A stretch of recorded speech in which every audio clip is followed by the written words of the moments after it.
ಕಣ್ಣ ಮುಚ್ಚಾಲೆ ಆಟಕ್ಕೆ ಕುಟುಂಬ ಸಿಟ್ಟಾಯ್ತಾ?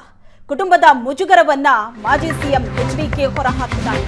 ಪ್ರಜ್ವಲ್ ವಿಚಾರಣೆಗೆ ಹಾಜರಾಗುವಂತೆ ಎಚ್ಡಿಕೆ ಸೂಚನೆ ಕೊಟ್ಟಿದ್ದಾರೆ. ಪ್ರಜ್ವಲ್ ಪ್ರಕರಣ ಅನ್ನೋದು ಒಂದು ಕುಟುಂಬಕ್ಕೂ ಕೂಡ ಮುಜುಗರ, ಮತ್ತೊಂದು ಪಕ್ಷಕ್ಕೂ ಕೂಡ ಬಹಳ ದೊಡ್ಡ ಮುಜುಗರವನ್ನ ತಂದಿಟ್ಟಿದೆ. ಕುಟುಂಬದ ಮುಜುಗರವನ್ನ ಈಗ ಮಾಜಿ ಸಿಎಂ ಎಚ್ಡಿಕೆ ಹೊರಹಾಕಿದ್ದಾರೆ. ಪ್ರಜ್ವಲ್ ವಿಚಾರಣೆಗೆ ಹಾಜರಾಗಬೇಕು ಅಂತ ಎಚ್ಡಿಕೆ ಸೂಚನೆ ಕೊಟ್ಟಿದ್ದಾರೆ. ಪ್ರಜ್ವಲ್ ರೇವಣ್ಣ ತಕ್ಷಣವೇ ಬಂದು ತನಿಖೆ ಎದುರಿಸಿ ಪ್ರಜ್ವಲ್ ಬೆಳೆಯೋದಕ್ಕೆ ರಾಜಕೀಯ ಶಕ್ತಿ ದಾರೆ ಎರೆದಿದೆ.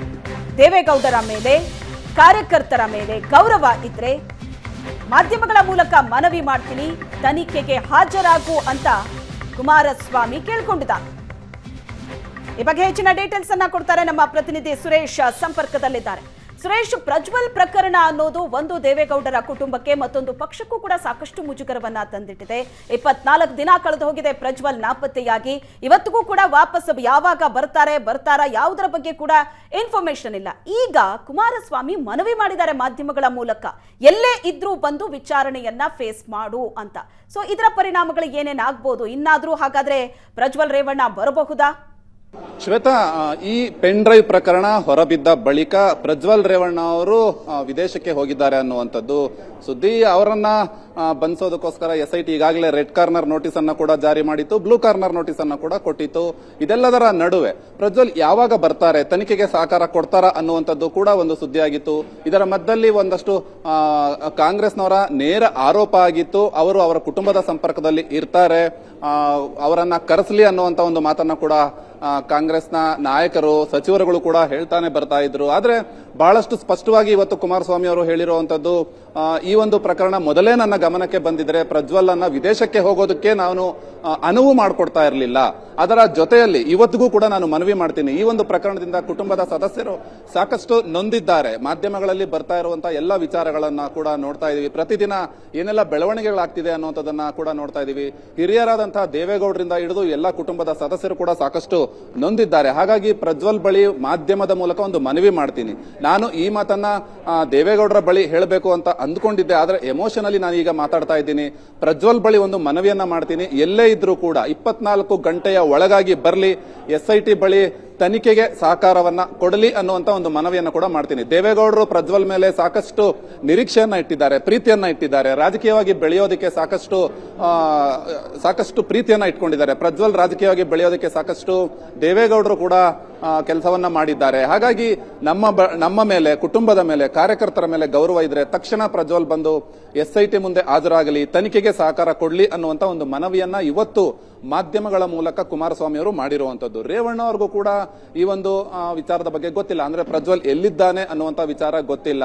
ಈ ಎಲ್ಲ ಪ್ರಕರಣದಿಂದ ರೇವಣ್ಣ ಅವರು ಕೂಡ ತನಿಖೆಯನ್ನ ಎದುರಿಸ್ತಿದ್ದಾರೆ. ಈಗಾಗಲೇ ಕೋರ್ಟ್ ಕಚೇರಿ ಎಂದು ಅಲ್ದಾಡ್ತಾ ಇದ್ದಾರೆ. ಹಾಗಾಗಿ ಇಷ್ಟೆಲ್ಲ ಬೆಳವಣಿಗೆಗಳ ನಡುವೆ ಪ್ರಜ್ವಲ್ ಎಲ್ಲಿ ಅನ್ನುವಂತಹ ಒಂದಷ್ಟು ಟೀಕೆಗಳಿದೆ. ಹಾಗಾಗಿ ನಾನು ಮನವಿ ಮಾಡ್ತಾ ಇದ್ದೀನಿ, ಮಾಧ್ಯಮಗಳ ಮೂಲಕ ಮನವಿ ಮಾಡ್ತಾ ಇದ್ದೀನಿ, ತಕ್ಷಣ ಅಂದ್ರೆ 24 ಗಂಟೆಗಳ ಒಳಗಾಗಿ ಪ್ರಜ್ವಲ್ ಬಂದು ಎಸ್ಐಟಿಯ ತನಿಖೆ ಏನಿದೆ ಅದನ್ನ ಎದುರಿಸಲಿ ಅನ್ನುವಂತ ಒಂದು ಮಾತನ್ನ ಕುಮಾರಸ್ವಾಮಿ ಅವರು ಹೇಳ್ತಾ ಇರುವಂತದ್ದು. ಇದೆಲ್ಲದರ ಜೊತೆಗೆ ಈಗಾಗಲೇ ಈ ಒಂದು ಕೇಸ್ನ ಬಗ್ಗೆ ಕೂಡ ಸಾಕಷ್ಟು ಕುಮಾರಸ್ವಾಮಿ ಅವರು ಮಾತಾಡಿದ್ದಾರೆ.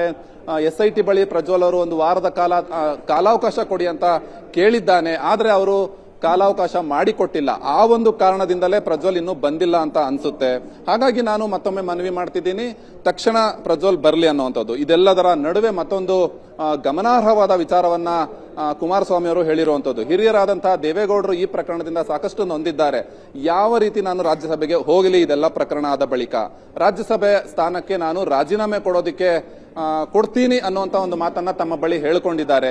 ಆದ್ರೆ ನಾನೇ ಅವರನ್ನ ತಡೆದಿದ್ದೇನೆ, ನಿಮ್ಮ ಸೇವೆ ನಾಡಿಗೆ ಬೇಕು, ಈ ಪ್ರಕರಣ ಒಂದಲ್ಲ ಒಂದು ದಿನ ಸರಿ ಹೋಗಬಹುದು ಅನ್ನುವಂತ ನಿಟ್ಟಿನಲ್ಲಿ ಮನವೊಲಿಸಿ ದೇವೇಗೌಡರನ್ನ ಕೂಡ ಒಪ್ಪಿಸಿದ್ದೇನೆ. ಹಾಗಾಗಿ ಇಷ್ಟೆಲ್ಲ ಬೆಳವಣಿಗೆಗಳ ನಡುವೆ ಪ್ರಜ್ವಲ್ ಕೂಡಲೇ ವಾಪಸ್ ಬಂದು ದೇಶಕ್ಕೆ ವಾಪಸ್ಸಾಗಿ ಎಸ್ಐಟಿ ಮುಂದೆ ಹಾಜರಾಗಲಿ, ಮತ್ತೆ ತನಿಖೆಗೆ ಸಹಕಾರ ಕೊಡ್ಲಿ ಅನ್ನುವಂತ ಒಂದು ಮನವಿಯನ್ನ ಕುಮಾರಸ್ವಾಮಿ ಅವರು ಇವತ್ತು ಪತ್ರಿಕೆ ಮಾಧ್ಯಮಗಳ ಮೂಲಕ ಮನವಿಯನ್ನ ಮಾಡಿದ್ದಾರೆ.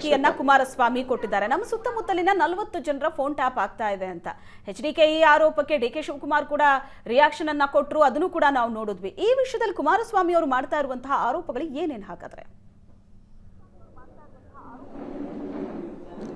ಶ್ವೇತಾ, ಅಂದ್ರೆ ಈಗ ಇಷ್ಟೆಲ್ಲ ಪ್ರಕರಣಗಳು ಆದ ಬಳಿಕ ಅಂದ್ರೆ ಈಗ ಪ್ರಜ್ವಲ್ ಎಲ್ಲಿದ್ದಾನೆ ಅನ್ನುವಂತ ನಿಟ್ಟಿನಲ್ಲಿ SIT ಅವರು ಹುಡುಕ್ತಾ ಇದ್ದಾರೆ. ಮತ್ತೆ ರೇವಣ್ಣ ಅವರು ಎಲ್ಲೋದ್ರು ನಿಗಾ ಇಟ್ಟಿದ್ದಾರೆ. ನಾನು ಎಲ್ಲೇ ಹೋದ್ರು ಬಂದ್ರು ಕೂಡ ನಮ್ಮ ಮೇಲೆ ಕೂಡ ಸರ್ಕಾರದ ನಿಗಾ ಇದೆ.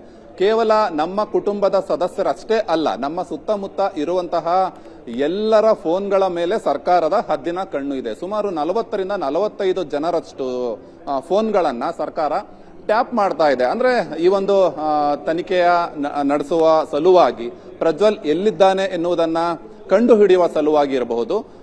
ಸರ್ಕಾರ ನಮ್ಮೆಲ್ಲರ ಫೋನ್ಗಳ ಮೇಲೆ ಹದ್ದಿನ ಕಣ್ಣಿಟ್ಟಿದೆ. ನಮ್ಮೆಲ್ಲರ ಫೋನ್ಗಳು ಕೂಡ ಟ್ಯಾಪ್ ಆಗ್ತಿದೆ. ಇದರಲ್ಲಿ ಯಾವುದೇ ರೀತಿಯಾದ ಸಂದೇಹ ಇಲ್ಲ ಅನ್ನುವಂತ ಒಂದು ಗಂಭೀರವಾದ ಆರೋಪವನ್ನು ಕೂಡ ಕುಮಾರಸ್ವಾಮಿ ಅವರು ಮಾಡಿರುವಂತದ್ದು. Shweta, yes, thank you Suresh, ನಿಮ್ಮೆಲ್ಲ ಡೀಟೇಲ್ಸ್ಗೆ.